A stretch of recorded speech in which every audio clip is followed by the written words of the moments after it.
नमस्कार दोस्तों, मैं सुनील श्रोती महावीर पब्लिकेशन के इस ऑनलाइन प्लेटफॉर्म पे आपका स्वागत करता हूं। साथियों, पब्लिकेशन ने एक नई श्रृंखला शुरू की है। जैसा कि आप जानते हैं, हम इस श्रृंखला के अंतर्गत एमपीजीके से संबंधित जरूरी ऑब्जेक्टिव आपके सामने लेके आ रहे हैं, जहां एमपीजीके की प्रत्येक यूनिट के खास ऑब्जेक्टिव शामिल किए गए हैं और दो हमारे प्रयास हैं इसके अंतर्गत। पहला तो ये कि ऐसे ऑब्जेक्टिव आपसे शेयर किए जाएं जो किसी ना किसी वर्ष किसी ना किसी एग्जाम में पूछे गए हैं, ताकि आपका सोचने का दायरा बढ़े, आप थोड़ा सा एनालाइज करना सीखो कि किस तरह के ऑब्जेक्टिव पूछे जा सकते हैं। क्योंकि पढ़ते तो दोस्तों सब हैं, पर समझ नहीं आ पाता है कि ऑब्जेक्टिव किस तरह के बन सकते हैं।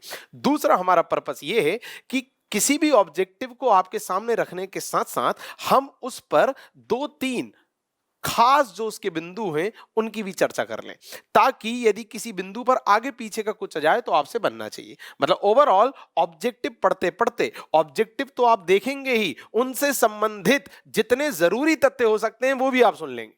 तो ऑब्जेक्टिव के साथ साथ आपका एक टॉपिक कंप्लीट हो जाएगा। तो आपको परंपरागत पद्धति से पढ़ने की जरूरत नहीं कि बैठे हैं, थ्योरी पढ़ रहे हैं, उसके बाद याद कर रहे हैं, अंडरलाइन कर रहे हैं, फिर ओटी लगा रहे हैं। नहीं, आप सीधे ओटी देखिए, उससे संबंधित जो दो तीन फैक्ट हम एक्स्ट्रा बता रहे हैं उसको वहीं समझ लीजिए और इस प्रकार ओटी के माध्यम से ही पूरे टॉपिक को फिनिश कीजिए।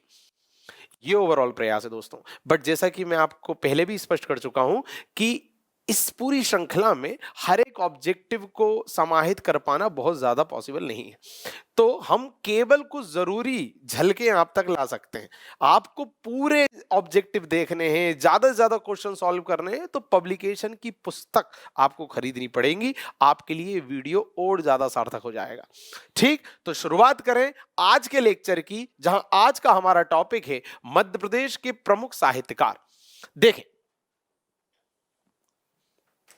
मध्य प्रदेश के प्रमुख साहित्यकार, और साहित्यकारों में पहला ही प्रश्न किससे संबंधित नजर आ रहा है? संस्कृत के महाकवि कालिदास का उपनाम क्या है? यह सीधा प्रश्न। आप जानते हैं महाकवि कालिदास संस्कृत भाषा के विद्वान थे, कई रचनाएं उन्होंने लिखी, सब पे बात करेंगे अभी आगे। बट उनका उपनाम क्या था? संस्कृत शिरोमणि, संस्कृत कवि कुलगुरु, भारत का शेक्सपियर और उपरोक्त सभी। तो साथियों, आप सब जानते हैं कि महाकवि कालिदास को भारत का शेक्सपियर कहा जाता है। बट अब यहां अतिरिक्त तथ्य यह है कि भारत का शेक्सपियर किस रचना के कारण उन्हें कहा जाता है, यह इंपॉर्टेंट है।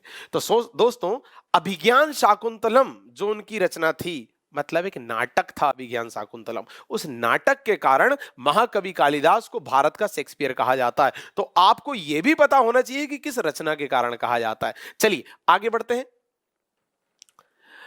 महाकवि कालिदास उज्जैनी के किस राजा के दरबारी विद्वान थे? प्रवरसेन, विक्रमादित्य, भरथरी और शारदानंद। तो आंसर आपको स्क्रीन पर स्पष्ट नजर आ रहा है, राजा विक्रमादित्य के दरबार में थे। साथियों, अब राजा विक्रमादित्य के बारे में दो तीन बातें सुन लीजिए। राजा विक्रमादित्य कौन? क्या एक्चुअल नाम राजा विक्रमादित्य था? नहीं, विक्रमादित्य उनकी केवल उपाधि मात्र थी। ठीक, भारतीय इतिहास में कुल 14 राजा ऐसे हुए हैं जिन्होंने विक्रमादित्य की उपाधि धारित की थी। ठीक, तो विक्रमादित्य तो उपाधि हो गई, नाम क्या था? नाम था चंद्रगुप्त द्वितीय। ठीक, तो राजा का नाम था चंद्रगुप्त द्वितीय, और किस वंश के राजा थे? तो गुप्त वंश के राजा थे। ठीक, और उनके दरबार में कुल 9 रत्न थे। उन 9 रत्नों में से एक रत्न का नाम था कालिदास। तो कालिदास चंद्रगुप्त द्वितीय के दरबारी थे। चंद्रगुप्त द्वितीय मतलब राजा विक्रमादित्य। विक्रमादित्य की उपाधि भारतीय इतिहास में कितने राजाओं ने धारित करी? 14 राजाओं ने। क्लियर है? और यही राजा विक्रमादित्य या चंद्रगुप्त द्वितीय जो है, ये रामगुप्त के छोटे भाई थे। और रामगुप्त के बारे में कहा जाता है कि रामगुप्त के समय में विदेशियों का आक्रमण हुआ था इनके क्षेत्र पे। तो विदेशी में कौन आए थे? हूण जनजाति के लोग आए थे। उन्होंने रामगुप्त को मारना चाहा, पर रामगुप्त ने अपनी सुंदर बीवी ध्रुव देवी उन्हें सौंप दी और कहा कि मेरे प्राण छोड़ दो भाई। तो ध्रुव देवी का अपहरण करके वो लोग ले गए थे। कौन? हूण। फिर ये आते हैं चंद्रगुप्त द्वितीय, रामगुप्त के छोटे भाई। उन्होंने देखा कि भाई ने अपने प्राण बचाने के लिए भाभी का बलिदान दे दिया, भाभी को ले जाने दिया। तो उन्होंने गुस्से में पहले अपने भाई की हत्या करी, मतलब रामगुप्त की, और फिर गए हूणों के पास, उनका सर्वनाश किया, भाभी ध्रुव देवी को उनसे छुड़ाया और फिर उनसे शादी की थी।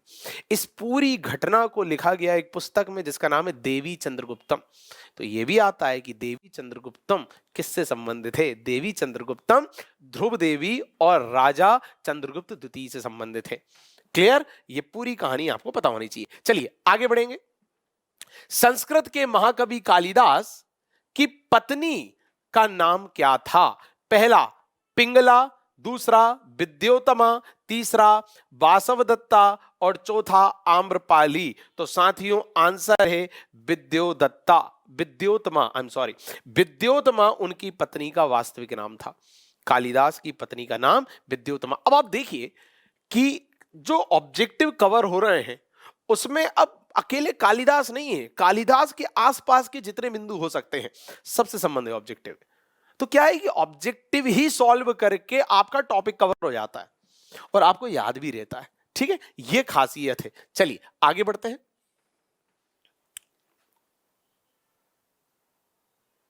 आगे बढ़ते हैं। अच्छा, इनके बारे में यदि आप थोड़ी सी डिटेल देखना चाहें तो जो विद्योतमा थी, ठीक, कालिदास की पत्नी, वो भी संस्कृत की विदुषी थी, मतलब संस्कृत में विद्वान थी। ठीक है, तो आगे बढ़े। महाकवि कालिदास द्वारा रचित पहला महाकाव्य कौन सा था? पहला महाकाव्य कौन सा था? रघुवंशम, कुमार संभवम, ऋतु संहार और मालविकाग्निमित्रम। तो दोस्तों आपको स्क्रीन पर आंसर दिख रहा है, कुमार संभवम उनके द्वारा रचित पहला महाकाव्य था। देखिए एक बात थोड़ी सी समझ लीजिए, चूंकि महाकवि कालिदास बहुत इंपॉर्टेंट कैरेक्टर है, तो आप केवल उनकी रचनाएं याद कर लो इससे काम नहीं चलेगा, ये तो पुराना हो गया मामला। अब ये भी पूछा जाएगा कि जो रचना है वो किस तरह की थी। जैसे कालिदास ने 3 तरह की रचनाएं लिखी। एक महाकाव्य जिससे संबंधित क्वेश्चन आपको दिख रहा है, तो महाकाव्य 2 उनके प्रसिद्ध हैं। एक कुमार संभवम, ये जो कि पहला महाकाव्य था, और दूसरा रघुवंशम, ये 2 हो गए महाकाव्य। ठीक, दूसरा उन्होंने लिखा खंड काव्य।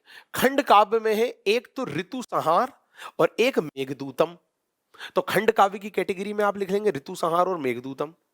ठीक, फिर तीसरा उन्होंने लिखा नाटक, और नाटक में क्या क्या शामिल है? मालविकाग्निमित्रम, अभिज्ञान शाकुंतलम और विक्रमो वर्षियम। ये 3 चीज नाटक में शामिल है। तो पहले तो आप कैटेगराइज करके रखिए उनकी रचनाओं को। पूछा जाएगा, देखिए पूछा गया है ना कि महाकवि कालिदास द्वारा रचित पहला महाकाव्य बताइए। महाकाव्य आपको ये पता होना चाहिए इनमें से महाकाव्य कौन सा है और उसमें भी पहला कौन सा है। ठीक है, कुमार संभवम। और साथियों कुमार संभवम के बारे में बात बड़ी स्पष्ट आपको पता होनी चाहिए कि इसमें वर्णन किनका हुआ है। तो भगवान शंकर, मां पार्वती, उनके परिवार, उनका विवाह, इस सब की बातें हुई है कुमार संभवम में। ठीक है, चलिए आगे बढ़ते हैं। अगला क्वेश्चन, महाकवि कालिदास के प्रसिद्ध नाटक अभिज्ञान शाकुंतलम का अंग्रेजी में अनुवाद किसने किया? देखिए अभिज्ञान शाकुंतलम का अंग्रेजी में अनुवाद किसने किया? वही अभिज्ञान शाकुंतलम दोस्तों जिसके लिए कालिदास को भारत का शेक्सपियर कहा जाता है, वही अभिज्ञान शाकुंतलम, उसका अंग्रेजी में अनुवाद किसने किया? विलियम जोन्स, जर्मन कवि गेटे, चार्ल्स इलियट और विंसेंट स्मिथ। तो दोस्तों आंसर है विलियम जोन्स, नीचे लिखा हुआ है विलियम जोन्स, मतलब ए इसका सही आंसर। और अभिज्ञान शाकुंतलम में शकुंतला और राजा दुष्यंत की कहानी है। ऐसा कहा जाता है कि राजा दुष्यंत जो है वो वन भ्रमण के लिए निकले, रास्ता वगैरह भटक जाते हैं, उस दौरान एक ऋषि के आश्रम में शरण लेते हैं। तो जो ऋषि की कन्या थी उनका नाम था शकुंतला, उनसे उन्हें प्रेम हो जाता है, रात्रि वहां वो विश्राम करते हैं, तो उन दोनों के बीच गंधर्व विवाह हो जाता है, गंधर्व विवाह कर लेते हैं वे लोग। उसके बाद वो एक रात रुकते हैं, गर्भवती करते हैं उन्हें और फिर वापस आ जाते हैं। तो फिर जब वो गर्भवती हो जाती हैं शकुंतला, तो वो अपने बच्चों का अधिकार मांगने के लिए जाती हैं राजा के पास कि आपका बेटा है इसको स्वीकार करो, इस तरह की बात है। चलिए ये पूरी घटना लिखी हुई है अभिज्ञान शाकुंतलम में, और इसी अभिज्ञान शाकुंतलम के कारण कालिदास को क्या बोलते हैं? भारत का शेक्सपियर, ये हमने देखा। चलिए आगे बढ़ते हैं। अगला क्वेश्चन साथियों स्क्रीन पे आपको स्पष्ट नजर आ रहा है।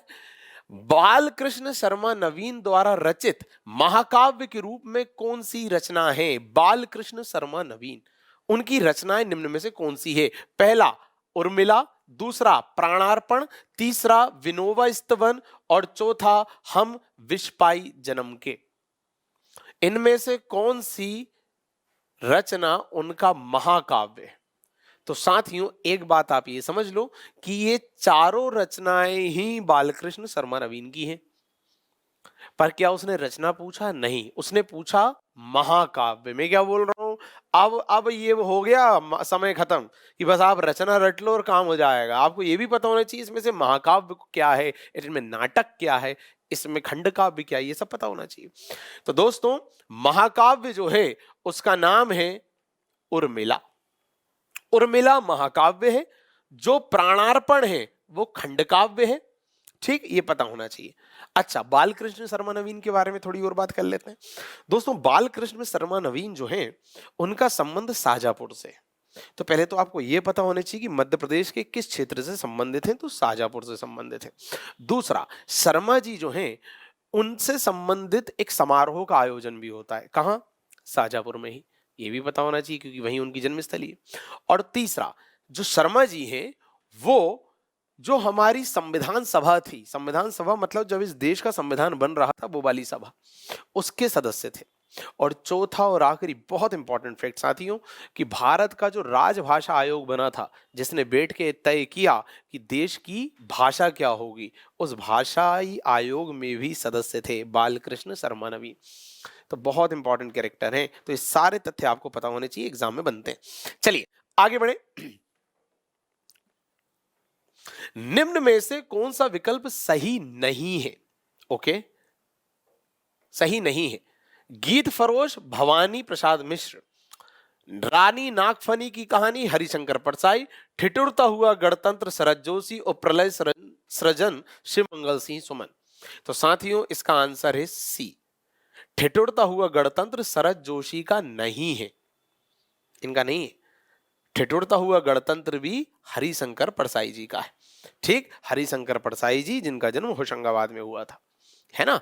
और शरद जोशी जी की रचना ठिठुरता हुआ गणतंत्र नहीं है, इनकी रचनाएं हैं जीप पर सवार इल्लियां, है ना, परिक्रमा, यथासंभव, पिछले दिनों, अंधों का हाथी, मैं और केवल मैं, तिलिस्म, ये सब रचनाएं हैं शरद जोशी साहब की। उज्जैन के हैं शरद जोशी, ये भी आपको पता होना चाहिए। चलिए आगे बढ़े। निम्न में से कौन सी रचना शरद जोशी की नहीं है? देखिए मैंने पूरी रचनाएं भी सुना दी आपको। फिर किसी बहाने, यथासंभव, अंधों का हाथी, हंसते हैं रोते हैं। तो साथियों इनका सही आंसर है हंसते हैं रोते हैं, जो इनकी रचना नहीं है, बाकी सब इनकी रचना है। और हंसते हैं रोते हैं किसकी रचना है? हरिशंकर परसाई जी की। ठीक, चलिए आगे बढ़ते हैं। हरिशंकर परसाई जी के बारे में ही मैं बता चुका हूं आपको। निम्न में से कौन सी रचना उर्दू साहित्यकार मुल्ला रामू जी से संबंधित नहीं है? अच्छा, मुल्ला रामू जी से संबंधित नहीं है। देखते हैं। सुबह लताफत, एक सेकेंड, सुबह लताफत, लताफल, औरत, जिंदगी, रीति और शैली। तो साथियों निम्न में से कौन सी रचना इनकी नहीं है? तो रीति और शैली रचना हिंदी साहित्य के समीक्षक नंद दुलारे वाजपेयी जी की है। कौन सा? रीति और शैली। बाकी सारी रचनाएं मुल्ला रामू जी की हैं। दोस्तों मुल्ला रामू जी बहुत इंपॉर्टेंट कैरेक्टर हैं, बहुत इंपॉर्टेंट लेखक हैं, उर्दू साहित्य से संबंधित हैं। गुलाबी उर्दू का जनक माना जाता है, आविष्कारक माना जाता है मुल्ला रामू जी को। और मुल्ला रामू जी जो हैं इन्हीं के नाम पर उर्दू अकादमी भी है। ये भी आपको पता होना चाहिए कि उर्दू अकादमी किसके नाम पर है और कौन सी उर्दू, तो गुलाबी उर्दू के आविष्कारक माने जाते हैं। आगे बढ़ते हैं साथियों। कालिदास के किस ग्रंथ में अमरकंटक के सौंदर्य का चित्रण किया गया है? कुमार संभवम, शाकुंतलम, मेघदूतम और ऋतु संहार। तो साथियों सही आंसर है मेघदूतम। मेघदूतम नाम की पुस्तक में कालिदास ने अमरकंटक के सौंदर्य का वर्णन किया है। ठीक, मेघदूतम आप सभी जानते हैं कि रचना है जिसमें एक प्रेमी अपनी प्रेमिका को खत लिखता है, ठीक, और जो खत है वो बादल के माध्यम से भेजता है, बादल को बोलता है कि ये संदेश मेरा दे आओ, ठीक है। और जब वो संदेश भेजता है बादल के माध्यम से, तो उस संदेश में वो अपनी प्रेमिका, अपनी पत्नी की प्रशंसा कर रहा होता है, उसके सौंदर्य का वर्णन कर रहा होता है कि तुम ऐसी हो, तुम वैसी हो, तुम कितनी खूबसूरत हो, है ना, इस तरह की बात है, ठीक। तो अपनी उस प्रेमिका मतलब बीवी की प्रशंसा के दौरान वो उसकी तुलना ना प्रकृति से कर रहा होता है कि देखो जैसे नदी ऐसी है वैसी तुम हो, जैसा ये है वैसा तुम हो, ऐसा। तो प्रकृति का भी वर्णन हुआ है इसमें और अमरकंटक के सौंदर्य का भी वर्णन हुआ है, और इनसे कंपेयर करके वो अपनी बीवी की तारीफ करता है। चलिए आगे बढ़ते हैं। बाकी ऋतुसंहार के बारे में भी पता होना चाहिए कि ऋतुसंहार में कालिदास ने कुल कितनी ऋतुओं का वर्णन किया। तो साथियों ऋतुसंहार में कालिदास ने कुल 6 ऋतुओं का वर्णन किया है, ये पता होना चाहिए। चलिए आगे बढ़ते हैं। निम्न में से कौन सा संस्कृत कवि मध्य प्रदेश का नहीं है? अच्छा, कलहड़, भवभूति, मंडन मिश्र और कालिदास। तो आंसर है कलहड़। कलहड़ कौन भैया? कलहड़ वही जो कश्मीर राजवंश के राजा के दरबार में थे, उनके दरबार में थे। क्लियर? नंबर 1। नंबर 2, कलहड़ ने एक किताब लिखी है जिसका नाम है राज तरंगिनी, ये पता होना चाहिए। राज तरंगिनी कश्मीर के इतिहास से संबंधित पुस्तक है साथियों। तो प्रश्न आता है कश्मीर के इतिहास से संबंधित पहली पुस्तक राज तरंगिनी किसने लिखी? कलहड़ ने। ये कश्मीर के राजाओं के ही दरबार में थे, ठीक है। और इन्हीं के अनुसार इन्हीं ने बोला था कि जो सम्राट अशोक है वो शैव धर्म का अनुयायी है, मतलब वो शैव धर्म को मानने वाला है। ये बात किसने कही थी? कलहड़ ने कही थी, ठीक है। तो इतनी बातें आपको पता होनी चाहिए। चलिए आगे देखते हैं।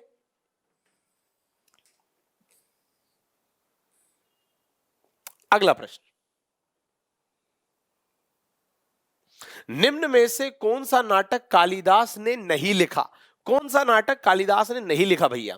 मालविकाग्निमित्रम, अभिज्ञान शाकुंतलम, कुमार संभवम और जानकी हरण। तो ऑब्वियसली जानकी हरण कालिदास ने नहीं लिखा, बाकी सब लिखा है कालिदास ने। चलिए शाकुंतलम किसने लिखा? बाणभट्ट, देव वेदव्यास, कालिदास और भवभूति। तो आंसर है कालिदास। तो कालिदास की पूरी रचनाएं बिल्कुल रट के फेंक देनी है आपको, और उसमें भी जैसा मैंने कहा कैटेगराइज कर देना है, कौन सा खंड काव्य है, कौन सा महाकाव्य है, कौन सा नाटक है। चलिए आगे बढ़ेंगे। मध्य प्रदेश के प्रसिद्ध व्यंग्यकार कौन थे? सेठ गोविंद दास, शरद जोशी, विष्णु प्रभाकर और अशोक वाजपेयी। तो प्रसिद्ध व्यंग्यकार का नाम है अशोक शरद जोशी। दोस्तों अभी चर्चा हुई थी, प्रसिद्ध व्यंग्यकार थे शरद जोशी, ठीक है। और उज्जैन क्षेत्र के थे, भी प्रश्न आता है, ठीक। और कई सारी रचनाएं लिख के गए, अभी मैंने चर्चा की थी आपसे। जीप पर सवार इल्लियां, यथासंभव, हंदों का हाथी, मैं और केवल में, एक था गधा, तिलिस्म, ये सब इनकी रचनाएं थी। चलिए अगला क्वेश्चन, बाल साहित्य के क्षेत्र से संबंधित मध्य प्रदेश का लेखक कौन है? बाल साहित्य के क्षेत्र से संबंधित। और ये क्वेश्चन दोस्तों मध्य प्रदेश राज्य वन परीक्षा 2010 का है। मतलब मैंने अभी आपको क्या बोला था इंट्रोडक्शन में कि हमारा पूरा प्रयास है आ चुके प्रश्नों को आपके सामने लाना, ताकि आपके अंदर एक भाव पैदा हो, एक समझ पैदा हो कि किस तरह के क्वेश्चन आ सकते हैं एग्जाम में। यह हमारा प्रयास है आपको बताने का, आपका दायरा बढ़े क्वेश्चंस को देखने का, ठीक। तो जावेद अख्तर, भ्रमर, जहूर बख्श और भवानी प्रसाद मिश्र। तो आंसर है भ्रमर। चलिए आगे बढ़ते हैं। आचार्य केशव का जन्म मध्य प्रदेश के किस शहर में हुआ था? आचार्य केशव की बात हो रही है। ओरछा, टीकमगढ़, श्योपुर और सुजालपुर। तो आंसर है ओरछा। अब आचार्य केशव के बारे में थोड़ी बातें सुन लीजिए, 2-3 तथ्य देख लीजिए, और बहुत इंपॉर्टेंट है क्योंकि मैंने आपको वादा किया है इंट्रोडक्शन में कि हम केवल क्वेश्चन नहीं कराएंगे, हम क्वेश्चन से संबंधित जरूरी बातें भी आपके सामने डिस्कस कर लेंगे, ताकि आपको उस बिंदु से संबंधित ज्यादा से ज्यादा पता चले। एक टॉपिक के रूप में खत्म करेंगे हम चीजों को। अब जैसे कालिदास के बारे में कितना कुछ जाना आपने, चलिए तो आचार्य केशव की बात करें तो जन्म कहां हुआ? ओरछा में। पर क्या इतना काफी नहीं है? कब हुआ? तो दोस्तों जन्म हुआ था 1555। पहला तो ये पता होना चाहिए। दूसरा, अब आप बोलेंगे कि यार ईयर भी आप याद करा रहे हो, इतना कैसे इंपॉर्टेंट आदमी है? बहुत इंपॉर्टेंट व्यक्ति है। आचार्य केशव को अलंकारवादी कवि भी कहते हैं। कठिन काव्य का प्रेत भी कहते हैं, चमत्कारी कवि भी कहते हैं, लो भैया, रीतिकाल का पहला कवि भी कहते हैं। और अलंकारवादी या कठिन काव्य का प्रेत क्यों बोलते हैं? कठिन काव्य का प्रेत मतलब उनकी जो लैंग्वेज थी ना दोस्तों, वो इतनी कठिन थी कि आज तक लोगों को समझ में नहीं आ रही, इतना शुद्ध और परिष्कृत लिखते थे वो, इसलिए कठिन काव्य का प्रेत कहते थे उनको, पहली बात। दूसरा, 1555 में जन्म हुआ, दूसरा फैक्ट। तीसरा, ओरछा में हुआ। तीन बातें हो गई। चौथा सुनो, ये किसके दरबार में थे? तो राजा इंद्रजीत सिंह के दरबार में थे। नंबर सेकेंड, मुगल बादशाह जहांगीर के दरबार में भी रह चुके हैं। तो यह भी इंपॉर्टेंट है कि ओरछा के कवि आचार्य केशव जो हैं वो किस किस के दरबार में रहे? तो इंद्रजीत सिंह के दरबार में रहे और जहांगीर के दरबार में रहे। ये बात हो गई। और सुनिए, इन्हें आचार्य की उपाधि दी गई थी, इसलिए नाम क्या लगा? आचार्य केशव। 5-6 बातें बता दी। और सुनिए, इनकी प्रमुख रचनाएं आपको पता होनी चाहिए। नखशिख वर्णन, राम अलंकृत मंजरी, रतन बावनी, 12 मासा, ये सब इनकी रचनाएं हैं जो आपको पता होना चाहिए। ठीक, चलिए आगे बढ़े। मालविकाग्नि मित्रम नाटक निम्न में से किसने लिखा? अभी चर्चा हो चुकी है, क्या ही बताएं। भवभूति, बाणभट्ट, भर्तहरि और कालिदास। तो आंसर है कालिदास। ये क्वेश्चन आया था कराधान सहायक 2010 में। कालिदास मालविकाग्नि मित्रम। और क्या है इस किताब में? मालविका और अग्निमित्र के प्रेम प्रसंग का वर्णन है। अब अग्निमित्र कौन है? अग्निमित्र विदिशा क्षेत्र का प्रांतपति था, सूबेदार। और किसका बेटा था? पुष्यमित्र शुंग नाम के राजा का बेटा था। ठीक, पुष्यमित्र शुंग। किस टाइम पीरियड की बात हो रही है? मौर्योत्तर काल की। मौर्योत्तर मतलब मौर्य काल के बाद का जो समय था, उसमें पुष्यमित्र शुंग ने शुंग वंश की स्थापना करी। और पुष्यमित्र शुंग तो पाटलिपुत्र मतलब पटना में बैठा था, और उसने अपने बेटे अग्निमित्र को विदिशा का प्रांतपति बनाया था। और उसी अग्निमित्र का प्रेम प्रसंग था मालविका के साथ, उस पे कालिदास ने लिखा मालविका अग्निमित्रम। तो आपको यह भी पता होना चाहिए अग्निमित्र कौन था? शुंग वंश का था। किसका बेटा था? पुष्यमित्र शुंग का था। कहां का प्रांतपति था? विदिशा का था। ठीक, आगे बढ़ते। मध्य प्रदेश में बुंदेली भाषा निम्न में से किस स्थान पर बोली जाती है? बुंदेली भाषा निम्न में से किस स्थान पर बोली जाती है?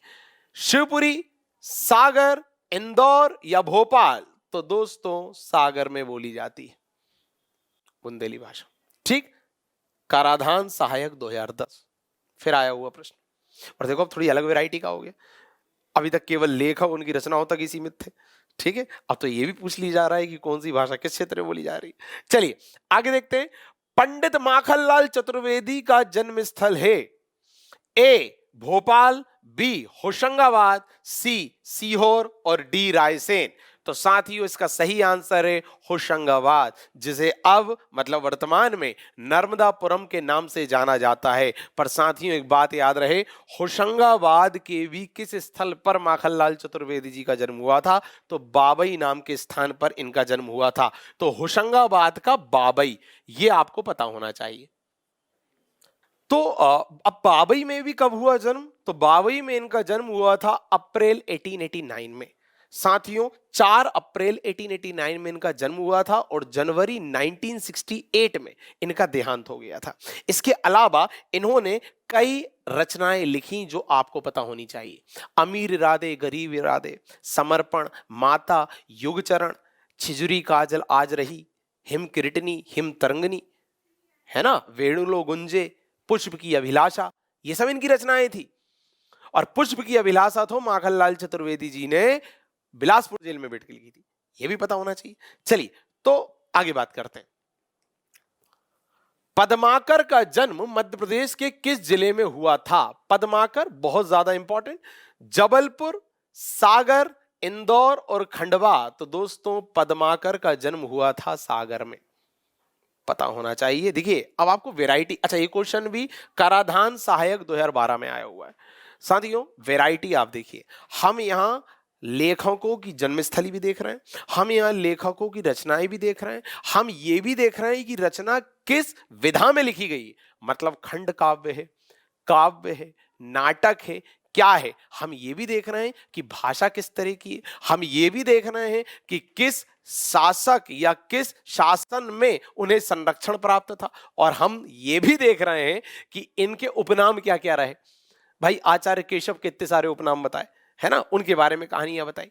ठीक, तो अब उसी तरह की हम बात करेंगे पद्माकर जी के बारे में। तो पहला फैक्ट तो इनके बारे में ये कि इन्हें और क्या कहा जाता था। तो दोस्तों इन्हें कवि शिरोमणि कहा जाता था। तो आपको पता होना चाहिए कि कवि शिरोमणि के नाम से कौन विख्यात है।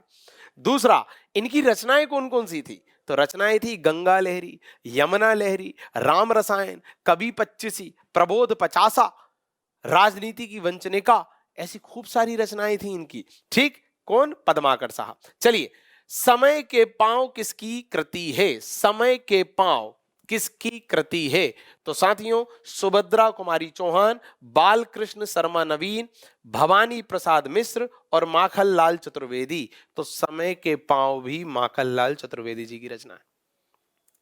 ठीक, युग चरण, समर्पण, माता, समय के पांव, वेणुलो गुंजे, ठीक, पुष्प की अभिलाषा, है ना, ये सारी रचनाएं माखनलाल चतुर्वेदी बाबई में जन्म हुआ। कब हुआ, अप्रैल 1889। देहांत कब हुआ, जनवरी 1968।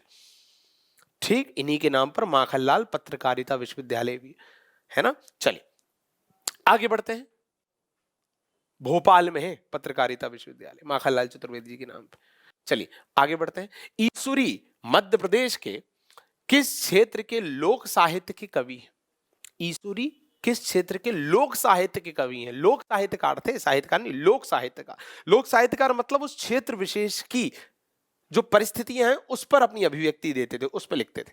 ठीक, तो बघेलखंड, बुंदेलखंड, नीमाड़ और मालवा। तो दोस्तों इसका सही आंसर है बुंदेलखंड। बुंदेलखंड ईसुरी का क्षेत्र है, यहां पर इनका लोक गायन प्रसिद्ध है। चलिए आगे बढ़ेंगे।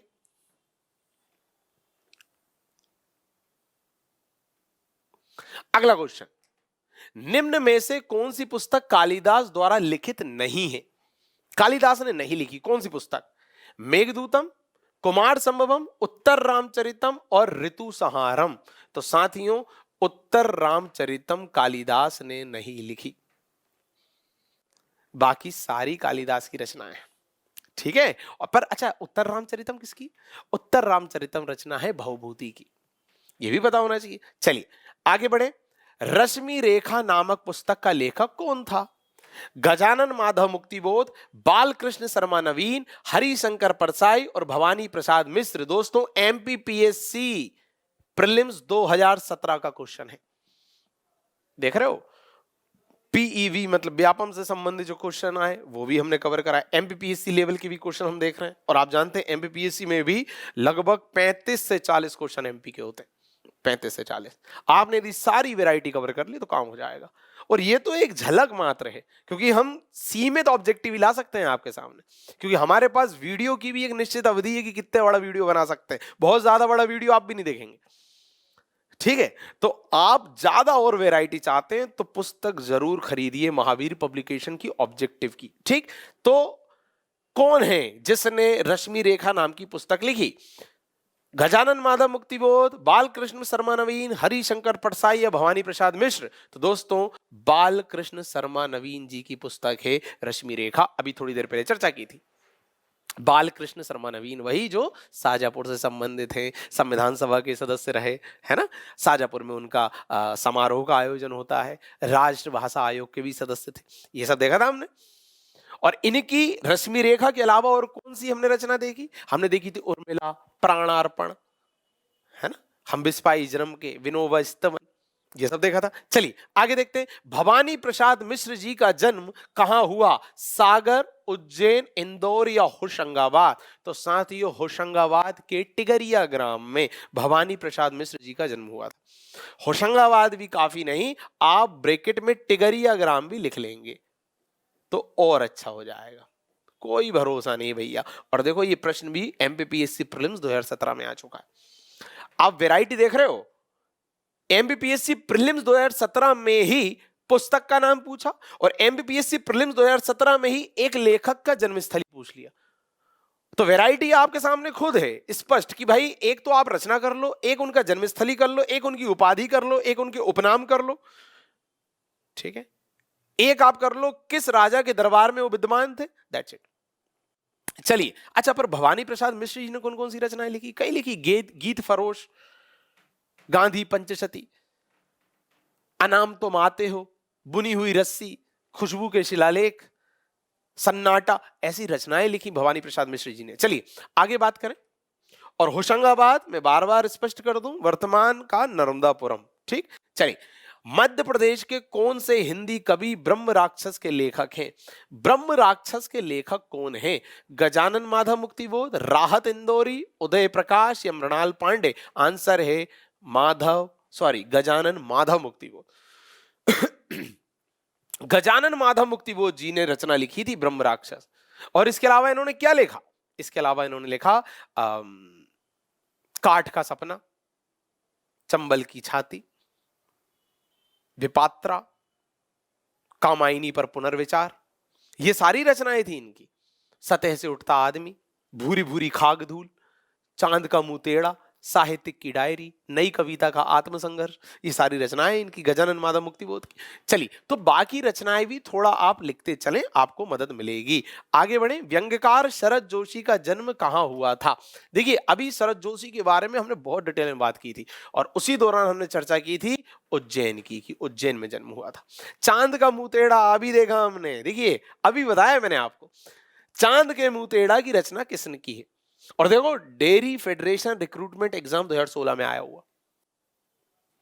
गजानन माधव मुक्तिबोध, बालकृष्ण शर्मा नवीन, भवानी प्रसाद मिश्र और माखनलाल चतुर्वेदी। तो आंसर है गजानन माधव मुक्तिबोध। चांद का मुंह टेढ़ा, एक साहित्यिक की डायरी, नए कविता का आत्मसंघर्ष, सतह से उठता आदमी, काट का सपना, कामायनी एक पुनर्विचार।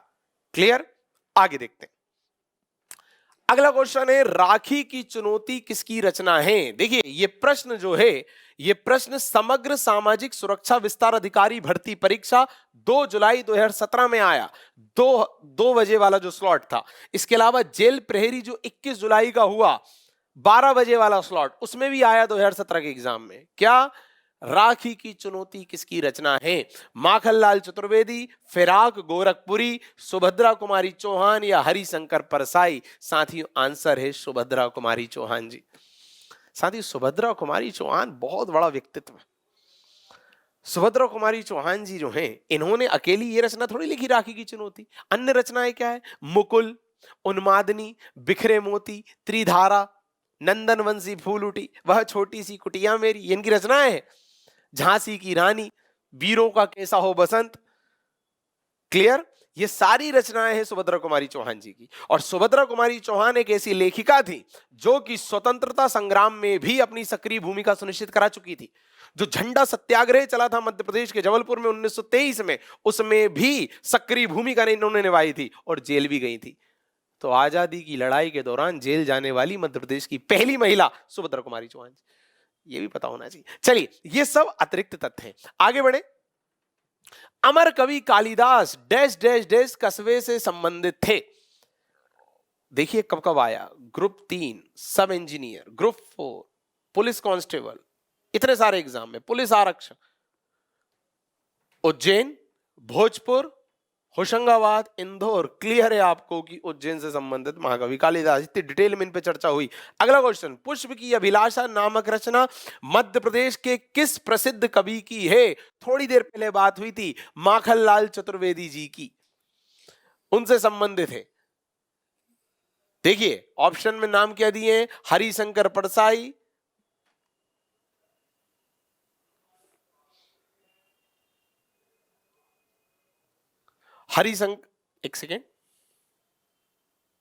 हरिशंकर परसाई, माखनलाल चतुर्वेदी, नाथुराम प्रेमी और गजानन माधव मुक्तिबोध। तो आंसर है माखनलाल चतुर्वेदी। रिपीट कीजिए, क्या क्या क्या बताया था मैंने? होशंगाबाद के बाबई में जन्म हुआ, अप्रैल 1889, देहांत हुआ जनवरी 1968। क्या क्या रचनाएं लिखी? हिम किरीटनी, हिम तरंगिणी, युग चरण, समर्पण, माता, है ना, धूम्र वलय, पुष्प की अभिलाषा, वेणुलो गुंजे, ये सारी तो पुष्प की अभिलाषा और बिलासपुर जेल में लिखी थी। ठीक, चलिए आगे यदि बढ़े। मध्य प्रदेश के कवि प्रदीप डैश डैश डैश गाने के बोल लिखने के लिए प्रसिद्ध हैं। कौन से गाने के बोल लिखने के लिए प्रसिद्ध है भाई? पहला, सुनो गौर से दुनिया वालों। दूसरा, ए मेरे वतन के लोगों। तीसरा, कर चले हम फिदा जान तन साथियों। और चौथा, इनमें से कोई नहीं। साथियों आंसर है बी, ए मेरे वतन के लोगों, कवि प्रदीप ने लिखा। चलिए आगे बढ़े। मध्य प्रदेश के निम्नलिखित लेखक में से किसने अपने व्यंग लेखन विकलांग श्रद्धा का दौर के लिए साहित्य अकादमी पुरस्कार प्राप्त किया? विकलांग श्रद्धा का दौर, ये रचना किसकी रही? हरिशंकर परसाई, मैथिली शरण गुप्त, राहत इंदौरी, पंडित माखनलाल चतुर्वेदी। तो आंसर है हरिशंकर परसाई। इनकी रचना थी अंधी श्रद्धा का दौर। ठीक, इसके अलावा ठिठुरता हुआ गणतंत्र, ये सारी इन्होंने रचनाएं लिखी। मैथिली शरण गुप्त एक प्रसिद्ध थे, क्या क्या थे भाई? शिक्षावेद, पत्रकार, कवि या वैज्ञानिक? तो ऑब्वियसली कवि। राम कुमार वर्मा एक प्रसिद्ध हैं, क्या? खिलाड़ी, पत्रकार, कवि या वैज्ञानिक? तो आंसर है कवि। साथियों जेल प्रहरी 2017 में एग्जाम में पूछा गया था। ठीक, कैसा छंद बना देती है किसकी रचना है? हरिशंकर परसाई, माखनलाल चतुर्वेदी, सूर्यकांत त्रिपाठी निराला या गजानन माधव मुक्तिबोध? तो आंसर है साथियों इसका भी माखन लाल चतुर्वेदी, कैसा छंद बना देती है। ठीक, बनवासी, बनवासी भी एक रचना है। मुझे याद आती जाती जब जब मैं इनका नाम देखता हूँ कोई ना कोई रचना, तो मैं जब जब आपको अलग अलग समय पे बताऊं तो आप सारे लिख लिया करो इनके नाम के आगे। चलिए आगे बढ़े। मेघदूतम में किस नगर की सुंदरता का वर्णन है? भोपाल, ओमकारेश्वर, उज्जैन या महेश्वर? तो आंसर है उज्जैन। देखिए किस तीर्थ स्थल या पर्यटक स्थल का वर्णन है? तो अमरकंटक। बट किस शहर का वर्णन है? तो उज्जैन लगाएंगे, क्योंकि महाकवि कालिदास वहीं के तो थे, तो वहीं का वर्णन करेंगे ऑब्वियसली। ठीक, हिम तरंगिणी के लिए निम्नलिखित में से किसने साहित्य अकादमी पुरस्कार प्राप्त किया था? तो हिम तरंगिणी अभी आपको मैंने बताया माखनलाल चतुर्वेदी जी की रचना। तो देखो अब आपको यह भी याद रखना है कि हिम तरंगिणी के लिए उन्हें साहित्य अकादमी अवार्ड मिला था। कितना इंपॉर्टेंट तथ्य। तो आप डायमेंशन देखो बस। देखिए उद्देश्य आपको फैक्ट बताना नहीं है, वो तो आपको कहीं ना कहीं मिल जाते हैं। उद्देश्य थोड़ा सा डायमेंशन, उसके कितने आयाम हो सकते हैं उस पर आपका दिमाग खोलना। कितने डायमेंशन देखे? देखिए क्योंकि लेक्चर हमारा फिनिश है, कंप्लीट। एक छोटा सा प्रयास एक बार फिर कंप्लीट हुआ, बट आप इस पूरे प्रयास के बाद थोड़ा सा चिंतन करें और दिमाग लगाएं कि हमने कौन कौन से डायमेंशन कवर किए। पहला हमने किया लेखक की रचना कौन कौन सी है। दूसरा हमने किया वो जो रचना है वो किस स्वरूप की है, काव्य है, खंड काव्य है, नाटक है, क्या है। तीसरा हमने देखा जो लेखक है उसका वास्तविक नाम क्या है। चौथा देखा इसकी उपाधियां क्या है। पांचवा देखा जन्म कहां हुआ। छठवां देखा किसके दरबार में हुआ। और सातवां जाते जाते एक और आयाम मिल गया कि यदि कोई रचना उनकी है तो उसके लिए क्या कोई पुरस्कार मिला। तो साहित्य अकादमी अवार्ड बड़ा अवार्ड होता है। तो प्रश्न आ जाएगा कि माखनलाल चतुर्वेदी जी को साहित्य अकादमी अवार्ड किस रचना के लिए मिला? तो माखनलाल चतुर्वेदी जी को हिम किरीटनी के लिए मिला। क्लियर है? सॉरी, हिम तरंगिणी के लिए। ऐसे सुभद्रा कुमारी चौहान जी के बारे में अभी हमने चर्चा की थी, वो फैक्ट में बताना भूल गया कि उन्हें सेक्सरिया अवार्ड मिल चुका। तो सेक्सरिया अवार्ड से सम्मानित कौन सी लेखिका या लेखक है? तो सुभद्रा कुमारी चौहान जी। तो 7 आयाम हमने देखे साथियों, बहुत ज्यादा इंपॉर्टेंट। तो हमने मात्र 4 पेज में, देखिए number of pages 4 out of 4 दिख रहा है आपको स्क्रीन पर, मतलब मात्र 4 पेज में इतने आयाम बता दिए एक चैप्टर से संबंधित, मात्र 4 में। आप जब पूरी किताब लेके बैठेंगे ऑब्जेक्टिव लगाने तो कितने आयाम पता चलेंगे। और आपको अपना अप्रोच भी इसी तरह का रखना है पढ़ने के दौरान, तब आपको समझ में भी आएगा कि यार किस तरह के क्वेश्चन बनते हैं। नहीं तो अंधाधुंध दौड़ में तो सभी पढ़ रहे हैं, अपन भी पढ़ते जाएंगे, केवल उससे सिलेक्शन नहीं होगा। और ये क्वेश्चन भी देखिए जेल प्रहरी 2017 में आया 3 बजे के स्लॉट। ठीक, तो बहुत बहुत धन्यवाद। ये था हमारा एक और छोटा सा प्रयास। आपके साथ की बहुत जरूरत होगी इस पूरी श्रृंखला में, इस पूरी यात्रा में, तो हम अपना और अच्छा प्रदर्शन करके आपकी भलाई कर पाएंगे। बहुत बहुत धन्यवाद।